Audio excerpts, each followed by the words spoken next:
Bismillahirrahmanirrahim. Assalamualaikum warahmatullahi wabarakatuh.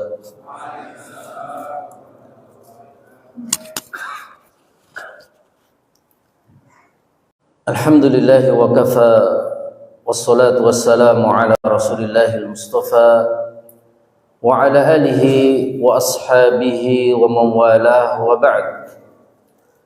Ikhwati wa ikhwani, a'azzakumullah. Alhamdulillah, sore atau malam hari ini kita dipertemukan oleh Allah Subhanahu wa taala dalam rangka kita bersama-sama untuk menambah bekal dalam rangka persiapan untuk bertemu dengan Allah Subhanahu wa taala kelak di hari akhir.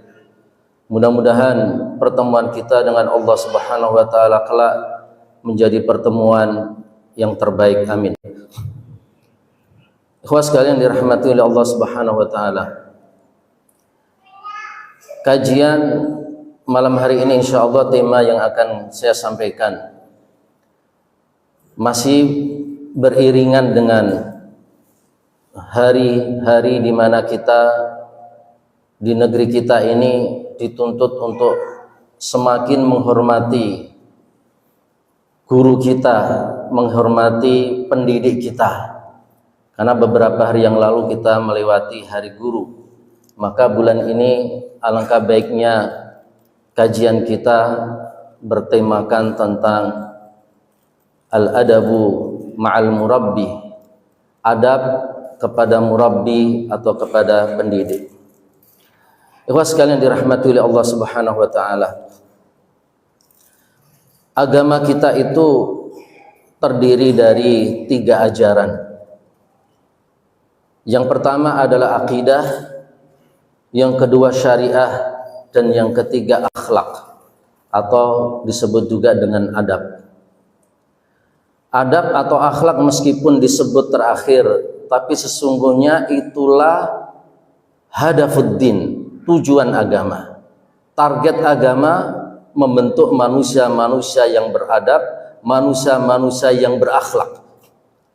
Makanya Rasulullah SAW menegaskan tujuan diutusnya. Innama bu'ithu liutammima makarimal akhlak. Sesungguhnya aku itu hanya diutus untuk menyempurnakan akhlak. Itu tugas Rasulullah. Jadi bagaimana Rasulullah SAW berdakwah, mengajarkan umatnya untuk menjadi manusia-manusia yang berakhlak, yang beradab. Jadi tujuan utama agama kita diantaranya adalah menjadikan kita umat-umat yang beradab. Makanya Rasulullah SAW dalam hadis lain mengatakan, Inna min khiyarikum ahsanakum akhlaqa. Sesungguhnya di antara yang terbaik dari kalian itu adalah yang paling baik adabnya, akhlaknya. Jadi akhlak dan adab menjadi ukuran kebaikan seorang. Karena memang target agama adalah menjadikan manusia yang berakhlak atau beradab. Maka akidah syariah tidak akan sempurna jika tidak dikhuluqan. Di antara perkara akidah adalah perkara iman. Orang beriman yang paling sempurna adalah yang paling baik akhlaknya. Jadi itu yang paling sempurna adalah seorang muslim yang membuktikan akidahnya dengan akhlak. Maka akidah itu tidak sempurna kalau tidak dibuktikan dengan akhlak dan adab. Dan banyak hadis-hadis yang menguatkan itu. Misalkan Rasulullah SAW mengatakan dalam hadis sahih, Man kana yu'minu billahi wal yaumil akhir falyuhsin ila jarihi. Barang siapa yang beriman kepada Allah dan hari akhir, akidahnya adalah akidah beriman kepada Allah dan hari akhir, maka harus dibuktikan dengan akhlak, dengan adab. Di antara bentuk akhlak dan adab itu apa? Berbuat baik kepada tetangganya. Dalam riwayat lain, fala yu'di jarahu, jangan menyakiti tetangganya. Orang yang mengaku akidahnya benar, akidahnya sahihah, imannya benar, imannya sahih, harus membuktikannya dengan adab, dengan akhlak. Di antaranya adalah berbuat baik kepada tetangga dan jangan pernah menyakitinya. Wa man kana yu'minu billahi wal yaumil akhir falyukrim dhaifahu. Barang siapa yang beriman kepada Allah dan hari akhir, maka hendaklah dia hormati, hendaklah dia berakhlak dan beradab dalam bentuk menghormati tamunya, memuliakan tamunya. Wa man kana yu'minu billahi wal yaumil akhir falyaqul khairan aw liyasmut. Dan barang siapa yang mengaku beriman kepada Allah dan hari akhir, ya, mengaku punya akidah yang benar, iman yang benar, harus dibuktikan dengan adab dan akhlak. Di antaranya adalah falyaqul khairan aw liyasmut, berkata baik, jangan suka mencaci, jangan suka memaki, jangan suka menghina, jangan suka menghibah, ya. Atau kalau nggak bisa melakukan itu atau menghindari itu semua, mendingan dia diam. Nah, ini semua Rasulullah kaitkan, ya, masalah akidah itu dengan akhlak dan adab, memberi pemahaman pada kita bahwa kesempurnaan akidah seorang, iman seorang itu dilihat dari akhlak dan adabnya. Rasulullah juga mengatakan, al-muslimu man salimal muslimuna min lisanihi wa yadihi. Muslim yang benar itu adalah yang muslim-muslim yang lain selamat dari bahaya lidah dan tangannya.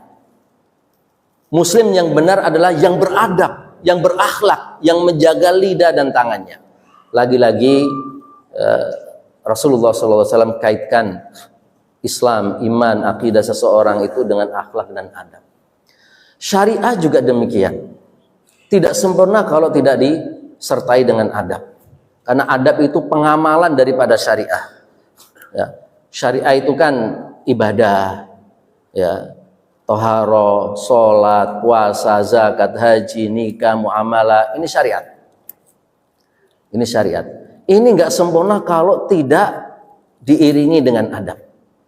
Makanya Ibnu Hajar al-Asqalani ketika mengarang Bulughul Maram, ya, hadis al-ahkam, hadis yang berbicara tentang hukum, tentang fikih, tentang syariah, ya, itu masih perlu ditutup dengan pembahasan adab di akhirnya. Jadi bab pertama kan toharo, Bulughul Maram itu, kemudian sholat dan seterusnya, ibadah, sampai kemudian nikah, muamalah dan sebagainya. Di akhir masih perlu ditutup dengan Kitabul Jami'. Kitabul Jami' itu bab khusus untuk berbicara tentang akhlak dan adab. Padahal itu tidak ada kaitannya dengan ahkam, dengan fikih.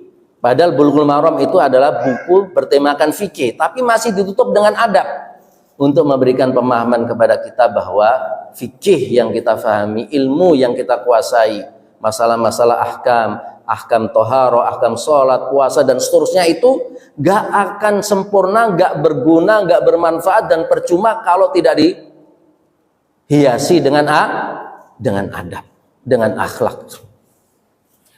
Maka akhlak inilah barometer seseorang, ya.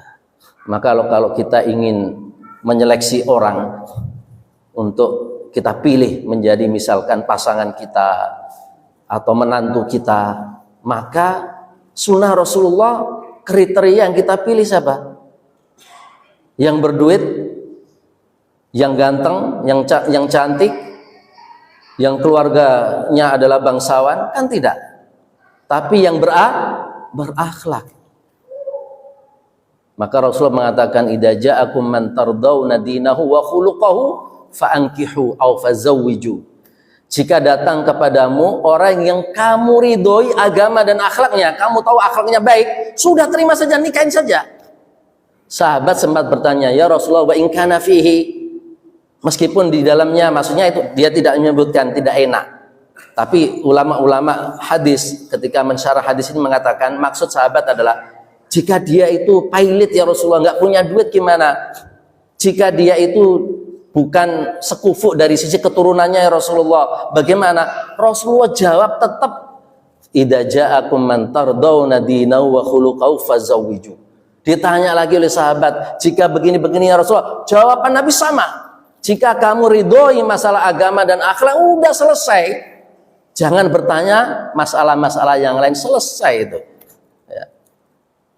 Karena kalau kita ingin rumah tangga anak kita ya bahagia, maka nikahkanlah, berikanlah pasangan kepada anak kita orang yang berakhlak.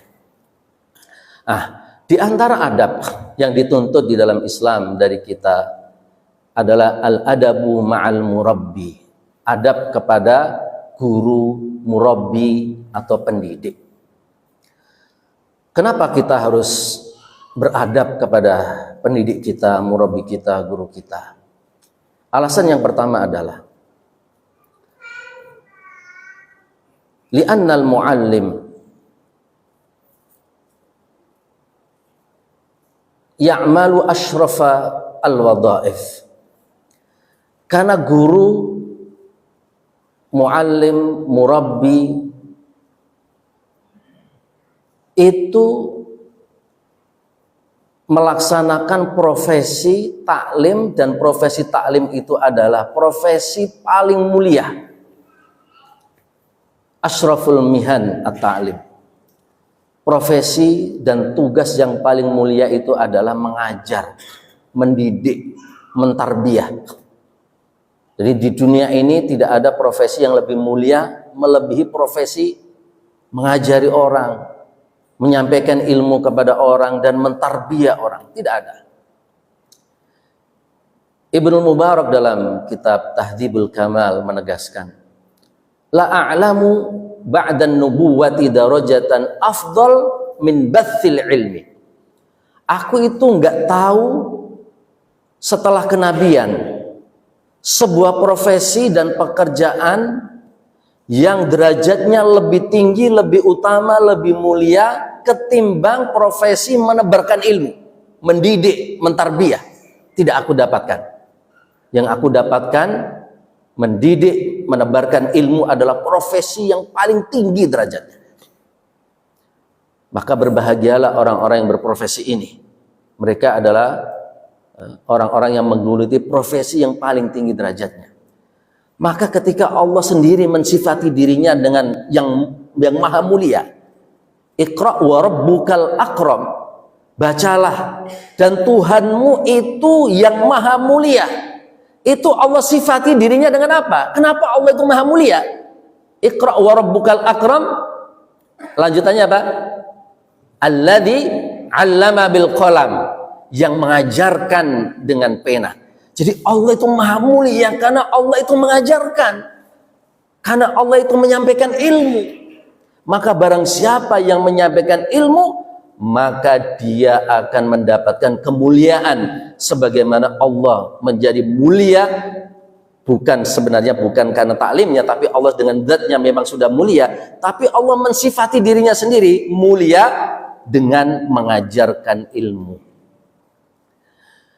Yang kedua, kenapa murabbi, guru itu harus kita hargai, kita hormati? Li'anna al-muallim wal murabbi warithul anbiya'i war rusul.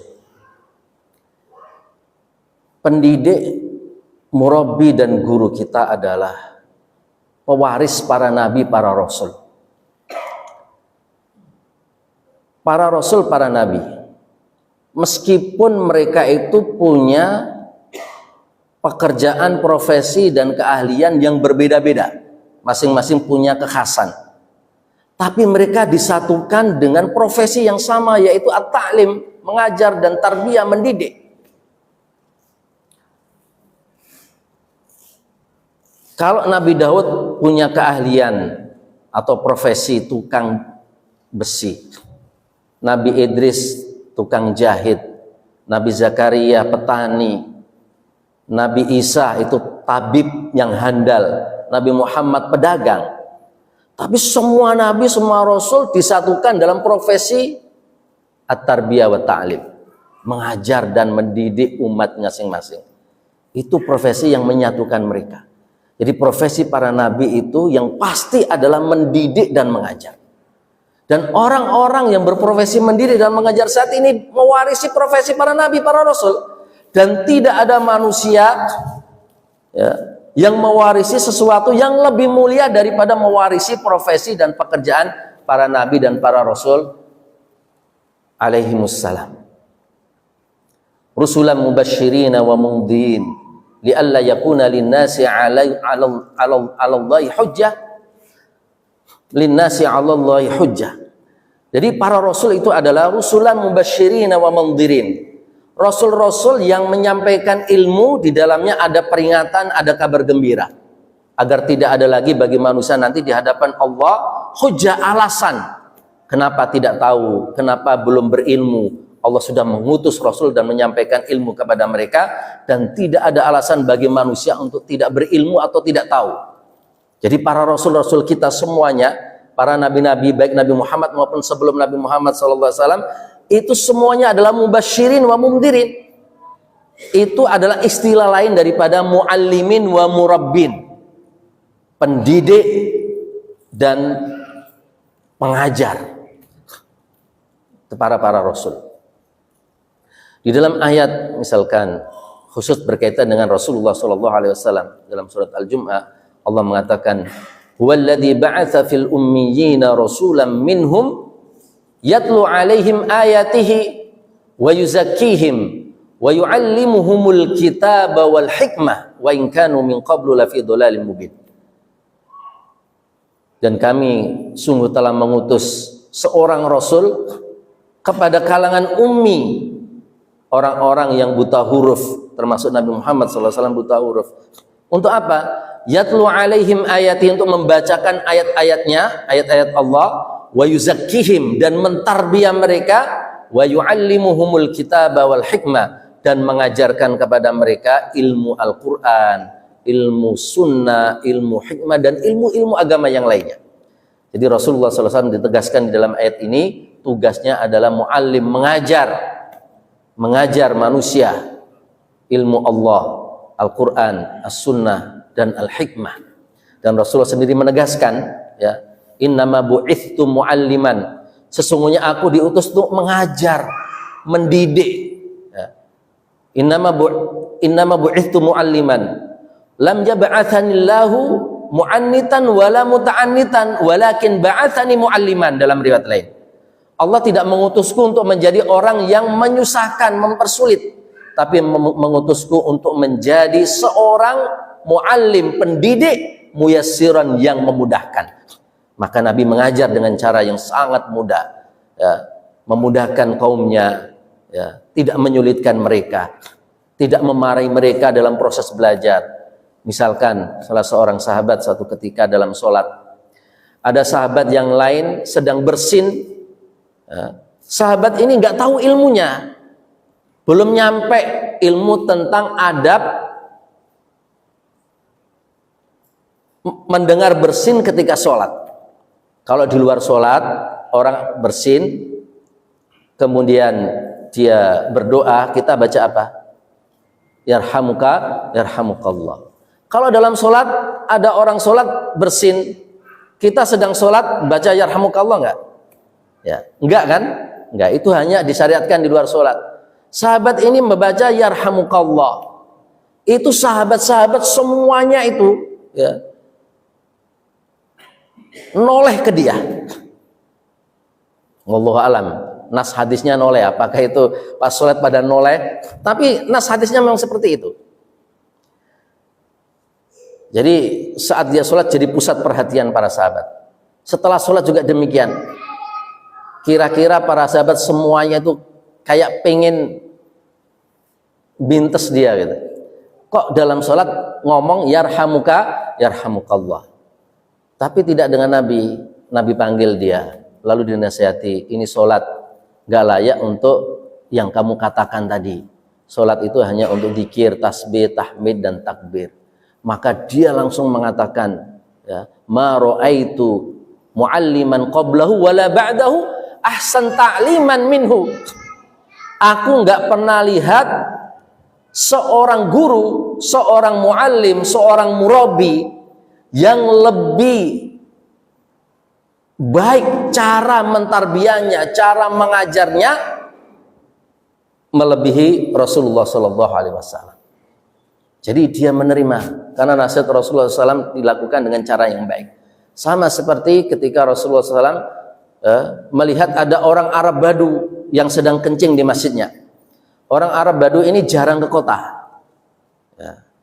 Disebut dalam Al-Quran itu Al-A'rab. Kata-kata Al-A'rab dalam surat At-Taubah itu maksudnya orang-orang Arab Badu yang jarang ke kota, jarang dan belum tersentuh oleh peradaban Islam yang modern dalam skala saat itu, tentang yang mengerti tentang adab di masjid, bahwa masjid itu tidak boleh dikencingi.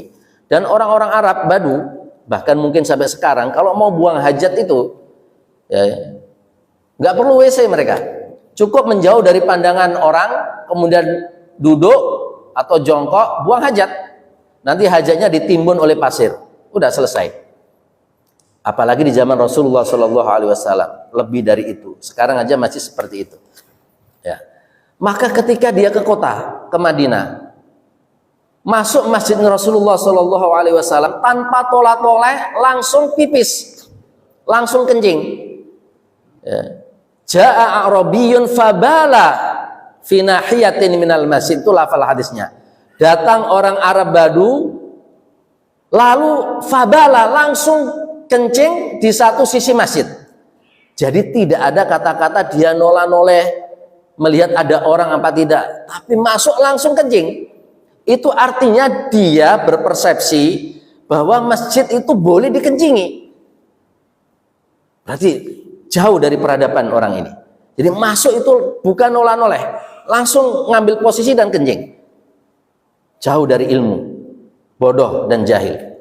Maka ketika dia kencing, sahabat Rasulullah SAW hampir mau ngeroyok dia, mau ngusir dia, mau nimpukin dia. Kata Rasulullah SAW, da'uhu, biarin dia sampai selesai kencingnya. Nah, kemudian para sahabat yang disuruh biarin orang yang kencing itu dalam posisi menahan marah, disuruh mengambil setimba air. Jadi orang sudah kencing di masjid, disuruh ngelayanin lagi. Gimana rasanya para sahabat? Disuruh nyiram setimba air di tempat kencingnya oleh Rasulullah SAW. Jadi setelah orang Arab Badu itu kencing, para sahabat diperintahkan oleh Rasulullah untuk menyiram setimba air di tempat kencingnya. Lalu disiramkan untuk mensucikan tanah masjid Rasulullah SAW. Lalu orang itu dipanggil oleh Rasulullah berduaan, kemudian dinasihati, masjid ini nggak layak untuk seperti itu. Masjid itu untuk sholat, untuk baca Quran, untuk zikir. Maka orang ini mau nerima. Ini cara tarbiyah Nabi, taklim Nabi yang sangat lembut, ya. Tidak memarahinya, tidak menyinggungnya, tidak menyakitinya, maka dia menerima. Inilah bentuk taklim Rasulullah yang memudahkan, tidak menyulitkan. Jadi memudahkan orang untuk menerima. Saking dia itu simpatiknya dengan cara Nabi, dia berdoa, Allahumma arhamni wa Muhammadan wa la tarham ma'ana ahadan. Ya Allah, rahmatilah aku, sayangilah aku, dan sayangi Nabi Muhammad, dan jangan sekali-kali engkau sayangi siapapun selain kami berdua, ya Allah. Jadi yang lain nggak didoain. Ada sahabat di masjid nggak didoain. Kenapa?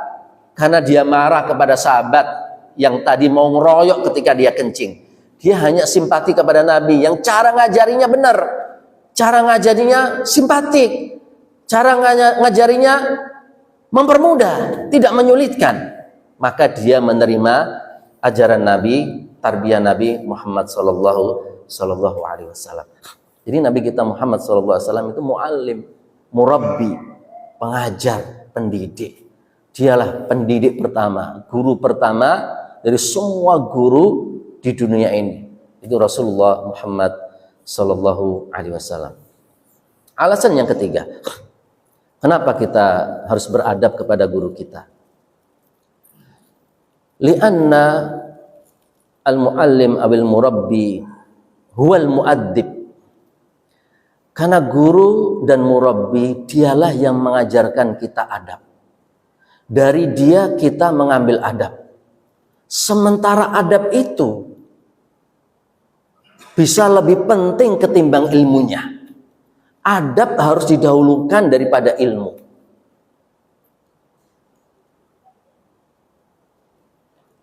Imam Malik ketika izin kepada ibunya untuk belajar kepada Rabi'ah, kepada Imam Rabi'ah, pesan ibunya apa? Idhab ilaihi wa ta'allam min adabihi qabla ilmihi. Setelah Imam Malik dikasih pakaian yang terbaik oleh ibunya, dan ini adab orang sekolah, pakai pakaian terbaik, yang bersih, yang sopan. Lalu dinasihati, ta'allam min adabihi qabla ilmihi. Belajarlah dari Rabi'ah adab dulu sebelum ilmu. Ambil darinya adab dia dulu sebelum ilmunya. Nah, inilah kemudian dijadikan slogan oleh para ulama, al-adabu qoblal ilmi, adab dulu sebelum ilmu, yaitu berdasarkan riwayat ini, riwayat Imam Malik belajar dari Rabi'ah, ibunya berpesan ambil dulu darinya adab sebelum ilmunya. Imam Ibnul Hasan juga mengatakan, nahnu ahwaju ilal adabi minna nahnu ahwaju ilal adabi min hajatina ilal ilmi. Kami itu kepada adab jauh lebih butuh ketimbang kepada ilmu. Itu kata Ibnul Hasan, menunjukkan betapa pentingnya orang itu beradab, apalagi adab kepada gurunya, kepada murabbinya, kepada muallimnya. Belajar adab dulu sebelum ilmunya, karena sesungguhnya adab sendiri sebenarnya bagian daripada ilmu. Jangan kemudian ketika kita mendengarkan kaidah adab sebelum ilmu lalu kita adab saja, nggak ilmu. Tidak, adab itu bagian daripada ilmu. Atau sebagian orang mengatakan al-adabu fawqal ilmi, adab itu di atas ilmu. Ya udah, kita nggak usah berilmu, yang penting adab saja sudah cukup, lebih tinggi daripada ilmu. Tidak, adab itu bagian daripada ilmu. Ya, kalau orang adab saja nggak mau ngambil ilmu, itu nggak beradab. Itu juga nggak beradab. Adab itu menghendaki kita belajar juga ilmu. Maka adab sebelum ilmu. Allah Subhanahu wa taala di dalam Al-Qur'an sudah mengingatkan kepada kita. Jangan sampai kita itu seperti dalam belajar ilmu, itu seperti keledai membawa kitab yang gede-gede. Keledai ngangkut kitab yang gede-gede kitabnya di atas punggungnya. Itu keledainya berilmu apa tidak? Mengambil manfaat dari kitab yang dia angkut apa tidak? Tidak. Jangan sampai kita belajar ilmu seperti keledai bawa kitab gede-gede. Ilmu banyak, tapi sekedar untuk kepuasan intelektualitas. Tidak diamalkan menjadi adab, menjadi akhlak. Mathalul ladina hummilut taurata thumma lam yahmiluha kamathalil himari yahmilu asfara. Perumpamaan orang-orang yang membawa Taurat, membawa ilmu Taurat, kalau kita Quran, membawa ilmu Quran, kemudian atau memahami Al-Quran atau memahami Taurat, kemudian dia tidak mengamalkan apa yang dia pahami itu seperti keledai kamathalil himari yahmilu asfara, seperti keledai yang membawa kitab-kitab. Keledai hanya membawa kitab, tapi dia tidak mengambil manfaat apapun dari kitab-kitab yang dia bawa. Seperti itu pula orang yang berilmu tapi tidak mengamalkan ilmunya, atau tidak menjadikan ilmunya menjadi adab dan akhlak kesehariannya, maka dia seperti keledai. Dan keledai itu orang-orang Arab sering membuat permasalahan tentang hamaqah, kebodohan, itu seringkali disamakan dengan keledai. Maka bodoh orang meskipun ilmunya banyak, bawa ilmu banyak, kalau tidak beradab dan juga tidak berakhlak. Maka belajar adab dari guru. Ibnul Mubarak, ya, saking fokusnya dia itu mempelajari adab, beliau mengatakan, ta'allamtul adaba 30 aman. Aku tuh belajar adab 30 tahun. Wa ta'allamtul ilma 20 aman, dan aku belajar ilmu cuma 20 tahun. Belajar ilmu nggak perlu lama-lama, 20 tahun saja. Tapi adab lebih lama. Karena sesungguhnya adab itu adalah proses kita mengamalkan semua ilmu yang kita dapatkan, dan itu lama sekali. Lama sekali. Sampai Ibnu Mubarak harus belajar selama 30 tahun adab saja, fokus kepada adab. Imam Ibnu Wahab, salah seorang muridnya Imam Malik yang terkenal itu, beliau mengatakan, aku itu ketika belajar dari Malik, lebih banyak yang aku ambil adabnya ketimbang ilmunya. Semua ini menguatkan betapa pentingnya adab. Dan adab itu kita pelajari dan kita dapatkan dari guru-guru kita. Makanya guru-guru itu ketika mengajar, ya, beradab dulu. Gak mungkin guru itu jadi guru, murabi jadi murabi kalau dia tidak beradab. Bagaimana mungkin seorang murabi mentarbiyah seseorang agar beradab kalau dirinya tidak punya adab? Faqidu syai' la yu'ti. Orang gak punya sesuatu, apa yang dia beri? Maka semua murabi pasti sudah melewati proses apa? Mengadabkan dirinya, mentarbiyah dirinya menjadi orang-orang yang beradab sehingga layak untuk mengadabkan orang. Kalau dirinya belum beradab, dia tidak pantas untuk mengadabkan orang. Maka murabbi juga harus mengevaluasi. Jangan-jangan tarbiyah sudah bertahun-tahun mentarbiyah orang, tapi nggak ada yang berhasil menjadi mutarabbi yang sukses. Jangan-jangan karena murabbinya juga belum sukses untuk mentarbiyah dirinya. Maka Rasulullah SAW itu ketika menerima Al-Quran, ya, dikatakan oleh Allah Subhanahu Wa Taala, wa innahu latanzilu rabbil alamin nazala bihi ruhul amin ala qalbika litakuna minal mundirin. Ini rahasia yang mengajarkan kepada kita bagaimana Rasulullah SAW itu berhasil mentarbiyah orang-orang Arab, sehingga hanya dalam 23 tahun mereka semuanya sudah berperadaban Islam. Hanya dalam 23 tahun. Rahasianya apa? Karena Nabi Muhammad SAW, ya, ketika menerima Al-Quran, menerima dengan hati. Dan hati yang dimaksud dengan hati Nabi Muhammad di dalam ayat ini adalah hati yang hidup. Dan ulama tafsir menjelaskan, yang dimaksud dengan hati Nabi Muhammad yang hidup adalah hati yang merespon perintah-perintah Allah dalam Al-Quran sebelum mengajak orang lain untuk merespon perintah-perintah Allah dalam Al-Quran itu. Dirinya merespon dulu sebelum mengajak orang lain untuk merespon.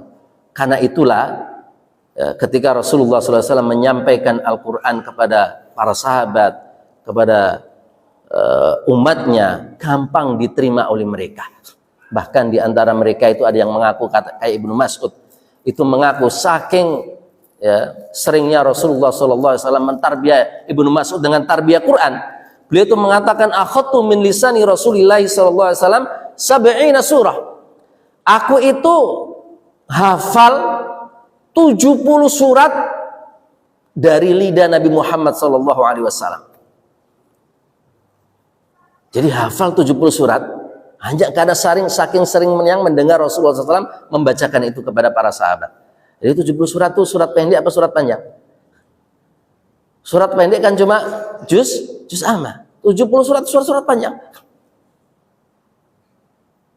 Bisa lihat bagaimana Rasulullah SAW mentarbiyah para sahabatnya. Sehingga Ibnu Mas'ud juga menjadi qari'nya para sahabat Rasulullah SAW. Jadi Rasulullah SAW berhasil mentarbiyah umatnya, orang-orang Arab khususnya dalam waktu yang singkat itu. Rahasianya adalah karena dia sudah mentarbiyah dirinya sebelum mentarbiyah orang lain. Dia menyerap Al-Quran dengan hati yang hidup, lalu Al-Quran itu benar-benar terrefleksi dalam adab dan akhlaknya, sehingga ketika istrinya ditanya tentang akhlak Nabi, dia menjawab, akhlak Rasulullah itu adalah Al-Quran. Al-Quran berjalan, Al-Quran menjadi akhlak dan adab Rasulullah SAW, sehingga dakwah Rasulullah mudah diterima. Dakwah itu kalau benar-benar dari hati yang hidup akan bisa diterima oleh hati. Imam Ahmad mengatakan, sautul qalbi ilal qalbi yasri, suara hati itu kepada hati akan nyampe. Tapi kalau sekedar suara otak, intelektualitas, tidak hati, tidak akan nyampe kepada hati manusia. Makanya Imam Syafi'i juga ketika menasihati gurunya putra mahkota Harun ar-Rasyid, nasihat beliau kepada gurunya putra mahkota adalah, jadi putra mahkota Harun ar-Rasyid ini diajari oleh seorang guru yang bernama Abu Abdis Somad. Imam Syafi'i diminta untuk menasihati guru putra mahkota ini. Maka nasihat Imam Syafi'i apa? Imam Syafi'i menasihati liyakun awwalu ma tabda'u bihi min islahi abna'i amiril mu'minin huwa islahu nafsik. Hendaklah pertama kali yang kamu lakukan, langkah pertama kali yang kamu lakukan di dalam memperbaiki akhlak, adab para putra mahkota adalah engkau perbaiki dulu akhlak dan adabmu. Jadi Imam Syafi'i menasihati guru putra mahkota seperti itu. Kenapa? Li'anna a'yunahum ma'qudatun bi'ainaika. Karena pandangan mereka itu terkait dengan pandanganmu. Apa yang kamu anggap bagus, maka akan dianggap mereka bagus juga. Dan apa yang kamu anggap buruk, akan dianggap buruk mereka juga. Maka bahaya kalau seorang murabbi, seorang guru menganggap sesuatu yang buruk baik, maka akan dianggap baik pula oleh murid-muridnya, oleh para mutarabbinya. Maka guru ketika mentarbiyah murid-muridnya dengan tarbiyah adab akhlak, dirinya harus memiliki adab dan akhlak lebih dulu. Yang keempat, kenapa guru itu mulia dan harus dimuliakan? Murabbi itu mulia dan harus dimuliakan. Li'annahu yukharrij ahammal anasir libina'il hadara. Karena murabbi, guru, pendidik itu meluluskan unsur peradaban yang paling penting, yang paling inti. Murabbi, pendidik, guru itu sama-sama melahirkan unsur terpenting dalam membangun peradaban. Unsur terpenting dalam membangun peradaban adalah sumber daya manusia. Makanya di Jerman itu di satu dekade itu gaji pengajar itu lebih gede dari para hakim, lebih gede dari aparat-aparat negara yang lainnya. Paling gede gaji pengajar. Sehingga satu ketika para hakim itu demo, unjuk rasa, menuntut agar gajinya disamakan dengan gaji para pengajar. Apa jawab pimpinan Jerman saat itu? Bagaimana mungkin aku samakan gaji kalian dengan gaji orang yang ngajarin kalian? Ya nggak bisa. Kalian bisa seperti ini sekarang karena mereka yang ngajarin kalian. Nah ini logikanya masuk ini. Mestinya seperti itu di negeri kita. Tapi kan enggak. Guru, ya, dosen, ya, masih harus ngojek. Ya. Mereka mestinya harus lebih dihargai, lebih dihormati, karena mereka melahirkan manusia-manusia. Ya. Ini hal yang harus, paradigma berpikir yang harus kita luruskan. Ya, harus kita luruskan. Dan Rasulullah Shallallahu Alaihi Wasallam, ya, itu merubah masyarakat Arab menjadi masyarakat yang berperadaban Islam. Itu dengan taklim dan tarbiyah, bukan dengan pedang, bukan dengan pedang. Orang-orang orientalis itu menuduh Nabi Muhammad itu ekspansi ke negeri Arab dengan pedang. Ya. Kemudian di zaman para khulafa ur-rasyidin ekspansi ke Eropa itu juga dengan pedang, dengan perang. Tidak. Nabi Muhammad itu ya, menjadikan orang-orang Arab masuk Islam itu dengan taklim dan tarbiyah. Wa yu'allimuhumul kitab wal hikmah, tadi itu bukan perang. Perang itu ketika sudah mentok, orang-orang menghalangi dakwah, maka diperangi. Bukan tujuan utama perang itu, bukan. Maka orang-orang Arab itu masuk Islam dengan tarbiyah dan ta'lim Rasulullah SAW. Berkat Rasulullah sebagai mu'alimnya, murabbinya. Jadi unsur terpenting dalam merubah peradaban orang Arab saat itu yang jahiliyah kepada peradaban Islam adalah seorang guru yang bernama Muhammad Sallallahu Alaihi Wasallam. Maka merubah peradaban itu harus dengan merubah mental, merubah pandangan. Ketika itu dilakukan, itu akan menghemat energi, menghemat biaya. menghemat waktu ketimbang dengan perang, dengan paksaan. Itu akan memakan korban banyak. Nah, ini kesalahan yang dilakukan oleh Fir'aun. Fir'aun ketika ingin merubah mindset kaumnya agar tunduk kepadanya, menganggap dirinya Tuhan yang harus disembah, bukan Tuhan Allah, Tuhannya Musa, itu caranya pakai kekerasan sehingga menimbulkan korban. Orang-orang yang ikut Fir'aun belum tentu secara mentalitas menerima pandangan Fir'aun. Mereka ikut Fir'aun sekedar terpaksa, takut dibunuh. Dan banyak yang menentang Fir'aun, di antaranya Musa dan kaumnya tetap menentang Fir'aun. Kenapa? Fir'aun menebarkan doktrinnya bukan melalui pendidikan, bukan dengan mengajar, tapi dengan ancaman, membunuh, menyiksa, dan lain sebagainya. Maka itu menimbulkan korban banyak, waktu panjang, boros juga, bahkan akhirnya Fir'aun terbunuh juga. Makanya penjajah-penjajah ketika masuk ke negeri Islam, maka pertama yang mereka lakukan adalah menguasai pendidikan. Itu menghemat energi, menghemat waktu. Nggak perlu pakai rudal, nggak perlu pakai peluru. Rubah pendidikannya, rubah kurikulumnya, dengan sendirinya masyarakat akan tunduk kepada doktrin. Makanya ini yang dipakai oleh PKI gaya baru itu, yaitu apa? Revolusi mental. PKI pakai kekerasan, pakai KUP, nggak berhasil. Maka akhirnya gaya baru memakai apa? Istilah revolusi mental itu. Pendidikan, merubah mindset orang. Karena menyadari bahwa mengajar, mendidik itulah unsur terpenting merubah peradaban.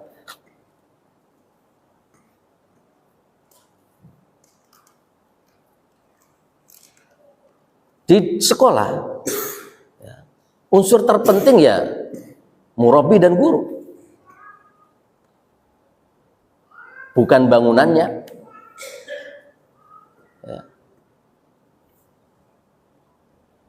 Nggak ada bangunan pun kalau ada guru, ada murabi, jalan pendidikan. Bukan menafikan kurikulum, kurikulum penting, buku-buku penting, bangunan juga penting, tapi yang paling penting adalah SDM, pengajarnya, pendidiknya. Itu yang paling penting. Termasuk dalam dunia peradilan, itu yang paling penting hakimnya. Mau teks undang-undang seindah apapun, seadil apapun, kalau hakimnya tidak berperadaban, tidak beradab, tidak berakhlak, tetap hukuman yang diputuskan tidak adil juga. Makanya di Mesir itu pernah muncul kata hikmah tentang dunia peradilan di Mesir, ya, yang mengatakan innal adla laisa fin nassil qanun walakin fi dhamiril qadhi. Keadilan itu bukan di teks undang-undang. Undang-undang bisa saja nulis teori keadilan seindah-indahnya, semuluk-muluknya. Tapi kalau hakimnya tidak punya nurani, tetap keputusannya tidak adil. Teks undang-undang bisa saja menyimpang, tidak sesuai. Tapi kalau hakimnya punya nurani, tetap tidak mungkin hakim akan memutuskan dengan keputusan yang tidak adil. Maka pelaku keadilan itu yang paling penting. Dalam dunia pendidikan, pelaku yang mendidik itu juga yang paling penting. Maka murabi, guru itu unsur terpenting dalam membangun peradaban. Maka kita harus beradab kepada guru, murabi itu karena itu. Bahkan harus kita lindungi seandainya ada ancaman. Sebagaimana para salafun saleh melindungi ulama-ulama dulu, melindungi Rasulullah, para sahabat melindungi Rasulullah SAW ketika perang, ya, mereka jadi tamengnya Rasulullah SAW karena alasan itu. Ya. Ini alasan yang keempat kenapa kita harus beradab kepada guru, kepada para murabi. Yang terakhir,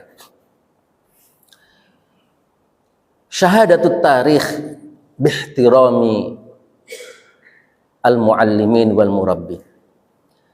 Sejarah bersaksi bahwa zaman keemasan Islam, para muallimin, para murabbi itu dihargai dan dihormati, dijunjung tinggi. Di zaman Islam terbaik, di zaman-zaman awal, zaman sahabat tabi'in, zaman al-a'immah al-madahib, zaman sebelumnya Daulah Abbasiyah, itu zaman-zaman keemasan Islam. Pengajar, pendidik, murabi dihargai, dihormati. Lihat bagaimana Ibnu Abbas, sepupu Nabi, menghargai Zaid bin Sabit, seorang muallim, ulama yang ahli faraid, ahli ilmu waris, ahli syariah. Sampai ketika Zaid bin Sabit selesai pulang dari takziah mau naik ke kendaraan hewannya, itu pelananya, itu injakan kakinya itu dipegangi oleh Ibnu Abbas sampai Zaid bin Sabit terisi. Wahai Ibnu Abbas, engkau sepupu Rasulullah, kenapa engkau melakukan ini? Aku nggak enak. Kata Ibnu Abbas, hakada nahnu naf'alu bil ulama wal muallimin. Seperti inilah memang yang kami lakukan kepada ulama dan para guru, para murabbi. Memang seperti ini seharusnya aku lakukan, kami biasa melakukan itu. Betapa menghormatinya sosok Ibnu Abbas yang sesungguhnya juga ulama beliau. Ibnu Abbas itu juga ulama. Ibnu Abbas ulama, ahli tafsir yang doakan Rasulullah SAW, menghargai ulama yang lainnya. Bagaimana misalkan Imam Syafi'i ketika belajar kepada Imam Malik, ya, ketika belajar mau gerak saja itu diatur, mau bolak-balikan bukunya itu diatur juga. Jangan sampai menimbulkan suara gaduh yang mengganggu Imam Malik mengajar. Jadi pelan-pelan sebagai adab. Ya. Imam Abu Hanifah dalam riwayat dikatakan sekedar menjulurkan kakinya menghadap ke rumah gurunya itu nggak berani. Padahal gurunya nggak kelihatan, rumahnya nggak berani. Sekarang guru di depannya kaki julur. Imam Abu Hanifah julur ke rumahnya saja nggak berani. Ya, nggak berani. Salah seorang muridnya Imam Syafi'i, Sulaiman, ya, satu ketika mengatakan, aku itu nggak berani sekedar minum saja kalau Imam Syafi'i melihat, sebagai bentuk penghormatanku kepadanya. Jadi dia nggak berani makan sementara Imam Syafi'i melihat. Hormatnya luar biasa kepada guru di zaman keemasan Islam, di zaman Daulah Abbasiyah, ya.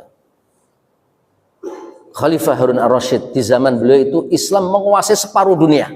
Jadi ekspansi luas sampai separuh dunia, daerah wilayah kekuasaan Islam itu.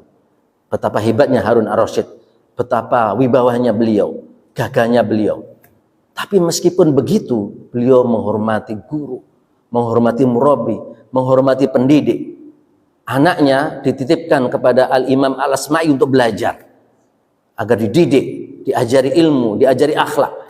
Suatu ketika Harun ar-Rasyid sedang berjalan keluar, kemudian melihat guru dari para putra mahkota itu sedang mencuci kaki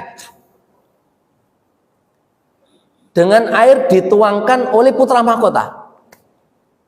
Melihat itu, Khalifah Harun ar-Rasyid, Raja Islam, Presiden negara Islam, mengundang Imam Al-Asma'i ke istana. Wahai Imam Al-Asma'i, aku kirim anakku, putra mahkotaku kepadamu itu untuk kamu ajarkan adab, kamu ajarkan akhlak. Kenapa aku lihat engkau mencuci kaki dituangin air oleh putra mahkota? Kenapa engkau tidak perintahkan putra mahkota mencuci kakimu dengan tangannya? Jadi Harun ar-Rasyid, khalifah itu, raja Islam itu, justru meminta lebih dari apa yang dia lihat. Anaknya disuruh mencuci kakinya. Menghormati seorang murabbi, seorang muallim, seorang guru. Itu khalifah, presiden umat Islam di zaman Daulah Abbasiyah yang kekuasaannya separuh dunia di zaman itu. Kemudian di zaman Imam Al-Ma'mun, Khalifah Al-Ma'mun itu kita semuanya tahulah ketika membaca sejarah, yang suka kemewahan. Istananya itu di zaman beliau dihias, sangat mewah, indah, glamor beliau itu. Tapi meskipun begitu, beliau menghargai dan menghormati seorang guru dan murabbi para putra mahkotanya. Karena itu sama tradisi para pemimpin negara Islam zaman dulu itu. Anaknya dititipkan kepada guru-guru. kepada para murabi untuk dididik, biar tumbuh dalam didikan yang baik, dalam lingkungan yang baik, tidak melulu di istana yang penuh dengan kemudahan dan kemewahan. Seperti itu tradisi para khalifah dulu. Maka Imam Al-Ma'mun, Khalifah Al-Ma'mun, dia titipkan 2 putra mahkotanya kepada Imam Al-Farra, seorang ulama ahli nahwu. Imam Al-Farra ahli nahwu, itu saingannya Sibawai dan saingan ulama-ulama nahwu yang lainnya. Itu kalau ada qala Al-Farra, qala Sibawai, ya, dan sering Sibawai dan Farra itu berselisih dalam masalah nahwu. Ahli dan juga ahli adab beliau, dan tentu juga ahli ilmu agama. Dititipkanlah 2 putra mahkota kepada Imam Al-Farra agar dididik, diajarkan akhlak, diajarkan ilmu agama. Sama seperti kisah sebelumnya, Khalifah Al-Ma'mun, presiden Islam, presiden negara Islam itu, raja Islam itu di zaman Daulah Abbasiyah itu, ketika keluar tiba-tiba melihat Imam Al-Farra lagi akan bangkit dari tempat duduknya. Itu 2 putra mahkota berebut mau masangin sandal kepada gurunya Al-Farra, sampai hampir mereka mau berkelahi, dan akhirnya dicari titik temu, berdamai mereka, dan masing-masing diberi 1 sandal. Salah satu dari kedua putra mahkota memasangin sandal di kaki kanan, satunya memasangkan sandal di kaki kirinya, biar damai, dibagi satu-satu. Melihat itu, Khalifah Al-Ma'mun mengundang Imam Al-Farra, guru dari 2 putra mahkota, ke istana. Ketika dipanggil, Imam Al-Farra punya firasat buruk. Jangan-jangan gara-gara Khalifah Al-Ma'mun melihat kedua putra mahkota memakaikan sandal ke kakiku, aku akan ditegur ini, aku akan dimarahi, aku akan dihukum ini. Jadi belum ditanya, Imam Al-Farra sudah menjelaskan, wahai Khalifah, aku tidak menyuruh putra mahkota untuk masangin sandal di kakiku. Itu karena keinginan mereka, tidak ada paksaan dariku, wahai Khalifah. Bukan itu, wahai Imam Al-Farra. Aku undang kamu itu untuk bertanya kok. Jadi apa yang terjadi itu sudah bagus. Justru kalau aku larang anak-anakku memakaikan sandal kepadamu, aku salah. Aku salah. Karena aku ingin anak-anakku itu kamu ajarkan adab kepada mereka. Aku ingin tanya, man a'azzun nasi fid dunya atau fil alam? Siapakah manusia yang paling mulia, paling terhormat di dunia ini? Imam Al-Farra menjawab, wa man a'azzu min amiril mu'minin. Siapa lagi yang lebih mulia, lebih terhormat dari Amirul Mukminin? Engkau khalifah, engkau raja, wahai Khalifah Al-Ma'mun. Gak ada yang lebih mulia, gak ada yang lebih terhormat dari engkau. Kata Khalifah Al-Ma'mun, la a'azzun nasi man idha nahadha min majlisihi taqatala ala taqdimi na'laihi waliya ahdil muslimin. Bukan yang paling terhormat, paling mulia di dunia adalah bukan aku, meskipun aku khalifah, tapi orang yang ketika mau bangkit dari tempat duduknya saja, 2 putra mahkota berebut mau masangin sandalnya. Itulah yang paling mulia, paling terhormat, yaitu engkau, wahai Imam Al-Farra. Jadi Imam Al-Ma'mun menghormati Imam Al-Farra, menghormati guru dari anak-anaknya, menghormati pendidik dan murabi daripada anak-anaknya. Dia merasa dialah yang paling mulia. Aku saja khalifah raja, nggak pernah anak-anakku berebut untuk memakai sandal kepada aku. Dia, anak-anakku berebut memakaikan sandal kepadanya. Itu bukti bahwa pendidikan adab kepada putra mahkota berhasil, dan itu membahagiakan Khalifah Al-Ma'mun. Inilah ikhwan sekalian dirahmati oleh Allah Subhanahu wa taala, materi tentang al-adabu ma'al murabbi, adab kepada guru dan pendidik serta murabbi. Mudah-mudahan benar-benar bisa menjadi refleksi bagi kita semuanya di hari-hari ini, sehingga kita semuanya akan diberikan oleh Allah Subhanahu wa taala adab di samping ilmu. Wallahu a'lam bishawab. Aqulu qouli hadza wa astaghfirullah li wa lakum.